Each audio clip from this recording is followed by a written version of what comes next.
ஓம் நம சிவாய. ஓம் வாராகி அன்னையே போற்றி. நல்லதே நினைப்போம், நல்லதே நடக்கும்.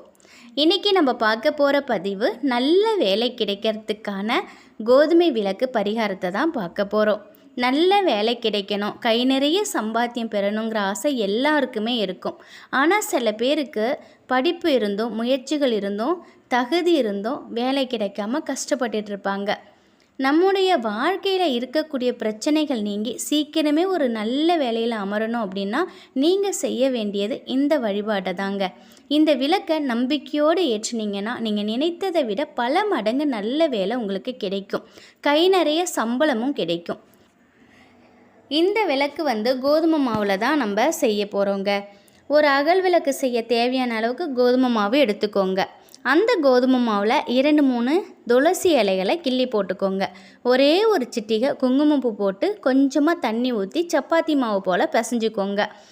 இதில் அகல் விளக்கு நம்ம செய்யணும். உங்கள் வீட்டில் இருக்கக்கூடிய மண் அகல் விளக்கு இருக்கு இல்லையா, அது சுத்தமாக கழுவிட்டு அதோட நடுவில் இந்த மாவை வச்சு அப்படியே விளக்கு போல் செட் பண்ணிக்கோங்க. தவறு கிடையாது. இந்த விளக்கில் கடுகு எண்ணெய் ஊற்றி பஞ்சுத்திரி போட்டு தீபம் ஏற்றணும். உங்கள் வீட்டு பக்கத்தில் நவகிரக சன்னிதானம் இருந்துச்சுன்னா அந்த இடத்துல இந்த தீபத்தை ஏற்றலாம். அப்படி இல்லை அப்படின்னா உங்கள் வீட்டு பக்கத்தில் அரச மரத்தடி விநாயகர் இருந்தால் அவங்களுக்கு இந்த தீபத்தை ஏற்றி வச்சு அரச மரத்தை 3 முறை சுற்றி நல்ல வேலை கிடைக்கணும் அப்படின்னு வேண்டுங்க. இந்த விளக்கை வாரந்தோறும் சனிக்கிழமை அன்னைக்கு ஏற்றணும். 9 வாரம் சனிக்கிழமை இடைவிடாமல் இந்த விளக்கை நீங்கள் ஏற்றணும். நிச்சயமாக நல்ல வேலை கிடைக்குங்க. சில பேருக்கு கோவிலுக்கு போயிட்டு இந்த வழிபாட்டை செய்ய முடியாது. அப்படி இருக்கிறவங்க உங்களுடைய வீட்டிலேயே பூஜை அறையில் குலதெய்வத்தை நினச்சி நீங்கள் இந்த விளக்கை ஏற்றலாம். வாரந்தோறும் சனிக்கிழமை இந்த விளக்கை ஏற்றுங்க. 1 மணி நேரம் எரிந்தாலும் போதுங்க. எரிஞ்சதுக்கப்புறம் அந்த அகல் விளக்கு உள்ள இருக்கக்கூடிய கோதுமை மாவு இருக்குது பார்த்திங்களா, அதை கால்படாத இடத்துல போட்டுடணும். அதை எறும்பு பூச்சிலாம் சாப்பிடும். இந்த விளக்கை காலை நேரம் இல்லைன்னா மாலை நேரம் ஏற்றலாம். கோதுமை மாவில் ஏற்றக்கூடிய இந்த விளக்குக்கு வேண்டுதலை உடனே நிறைவேற்றி வைக்கும் தன்மை இருக்குங்க.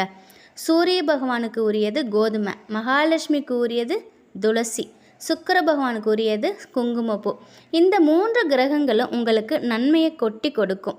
நம்பிக்கையோடு இந்த வழிபாட்டை செஞ்சிங்கன்னா நிச்சயம் நல்ல வேலை உங்களுக்கு கிடைக்கும். முழு நம்பிக்கையோடு இந்த பரிகாரத்தை செஞ்சு இந்த விளக்கை ஏற்றி நல்ல வேலை கிடைக்கணும் அப்படின்னு வேண்டிக்கோங்க. நிச்சயமாக இவங்களோட ஆசீர்வாதத்தால் உங்களுக்கு நல்ல வேலை கிடைக்கும். இந்த தகவல் உங்களுக்கு பயனுள்ளதாக இருக்கும் அப்படின்னு நம்புகிறேன். வாராகி அன்னையின் அருளோடு உங்கள் வீட்டில் செல்வமும் ஆரோக்கியமும் மகிழ்ச்சியும் நிலைத்திருக்கட்டும். நன்றி.